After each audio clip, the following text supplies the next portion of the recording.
your feet firmly. Hello, boy. What if one of TV's most beloved comedy duos never spoke again after the cameras stopped rolling? What if the laughter we saw on screen hid a silence that lasted a lifetime? Art Carney and Audrey Meadows made history on The Honeymooners, but behind the scenes, something fractured so deeply, it was never repaired. No reunions, no goodbyes, not even a word at her funeral. Now, after decades of mystery, the truth has finally surfaced. If you thought you knew the story behind The Honeymooners, think again. This isn't just a sitcom secret. It's a heartbreak hidden in plain sight. When The Honeymooners premiered in 1955, it was an instant sensation. The stories were simple, grounded in the everyday lives of working-class New Yorkers. Ralph, a bus driver with dreams far bigger than his paycheck, constantly launched one get-rich-quick scheme after another, only for things to hilariously collapse. His wife Alice was the grounding force, delivering punchlines with a smirk and an arched eyebrow. Then came Ed Norton, Ralph's oddball sewer worker buddy from upstairs, whose quirks and deadpan delivery became the secret weapon of the show's humor. Played by Art Carney, Norton quickly became a household name. Critics and fans adored him, and so did the Emmy Awards, which he won 5 times for his role. From the outside, everything looked perfect. The chemistry was undeniable. Viewers believed what they saw. They thought the cast must be close friends off-screen too.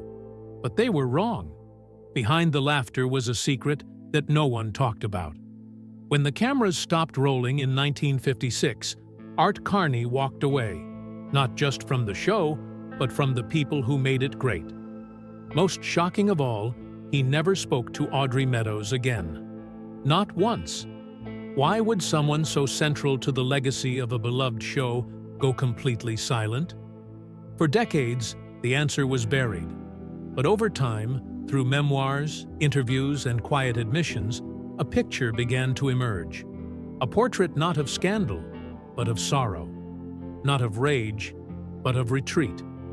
While Jackie Gleason ran his set with chaos, rarely rehearsing and rewriting scripts at the last second, Audrey Meadows thrived.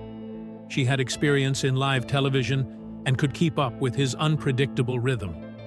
Carney, however, struggled. He was deeply sensitive, shy, and already battling anxiety and alcoholism, issues he kept hidden from the public for years. The pressure of performing live, week after week, under intense scrutiny, chipped away at him. He was professional, yes, always on time, always on mark. But emotionally, he kept his distance. Crew members said he was polite, even kind, but distant. He didn't socialize, he didn't linger. He clocked in, performed, and quietly slipped out before anyone noticed. Unlike Meadows, who would later speak fondly of the experience and her castmates, Carney rarely gave interviews, and when he did, he spoke only of the characters, never the people.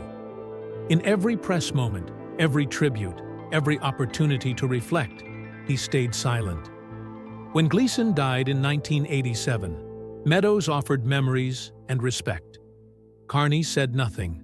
And when Audrey Meadows passed away in 1996, fans held their breath for some sign, some simple word, from the man who had once shared the stage with her as part of television history. Nothing came. In her memoir, Love, Alice, published just 2 years before her death, Audrey Meadows finally addressed it.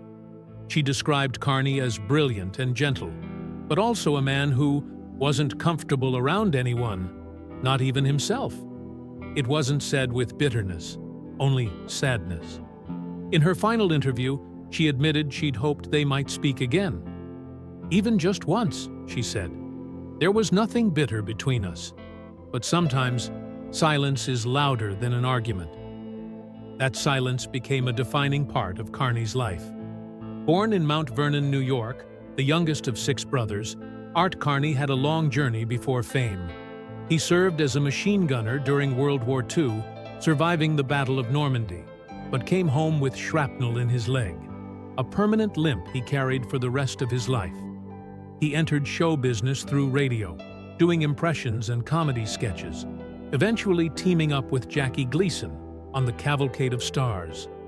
That's where the Honeymooners sketches began, and Ed Norton was born.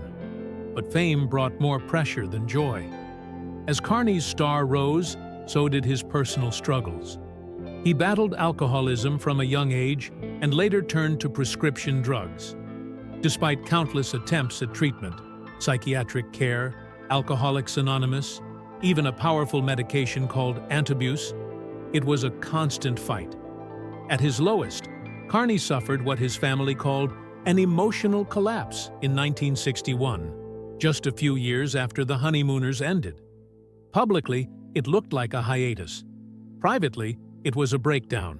Throughout the years, while Meadows continued to act and then transitioned into a powerful career in banking and airline marketing, Carney withdrew.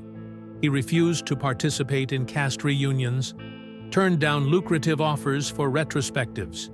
He once explained his absence with a cryptic quote, "Sometimes things end, and you don't realize the chapter has closed, until you look back and realize no one turned the page." Still, he kept working, brilliantly. He won an Academy Award in 1975 for his role in Harry and Tonto. He acted in The Twilight Zone, the Star Wars Holiday Special, and even children's television. But when it came to the Honeymooners, he never looked back. Audrey Meadows, too, moved on.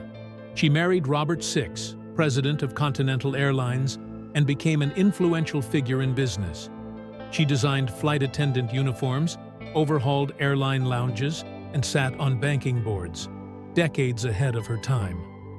But in quiet moments, she still thought about the silence from Carney. "I think Art blamed himself for something," she once said. "I don't know what it was, but I think it hurt him to be near anything that reminded him of who he used to be." Others on the show noticed it too. Joyce Randolph, who played Trixie, confirmed that Carney distanced himself from everyone after the series. Even CBS couldn't get him to make a statement after Meadows' death. "There would be no comment," said his publicist. That was all. Theories abound. Some believe there was an unspoken disagreement between Carney and Meadows, something that fractured their connection so completely that not even time could mend it. Others say it was never personal, but deeply internal. That Carney saw the Honeymooners not as a triumph, but as a period of deep emotional pain, too tangled with anxiety, pressure, and fame for him to ever revisit. Even his love life reflected that complexity. He married his high school sweetheart Jean Myers, divorced her, remarried someone else, and then, like a full circle, found his way back to Jean, staying with her until his death in 2003. In the end, Art Carney passed away as quietly as he lived, at a care home in Chester, Connecticut, just days after his 85th birthday. He was buried in Riverside Cemetery. No major public tribute, no memorial from co-stars, just the memory of a man whose on-screen joy masked an off-screen pain. What remains is a mystery, a silence that stretches longer than the show's entire run, a friendship that ended not with a fight, but with a quiet fade. The Honeymooners gave us laughter, timeless quotes, and performances that still resonate. Carney and Meadows helped shape an era of television that celebrated the messy, beautiful lives of ordinary Americans. And yet, behind the scenes, theirs was a story of missed chances, unspoken words, and a distance that neither one ever crossed. Maybe the real tragedy isn't the silence itself, but that we'll never know why it echoed for so long. A friendship ended without a word, leaving only questions behind. If this story moved you, like, share, and subscribe for more untold truths from classic television history. The past still speaks, sometimes in silence. Thanks for watching.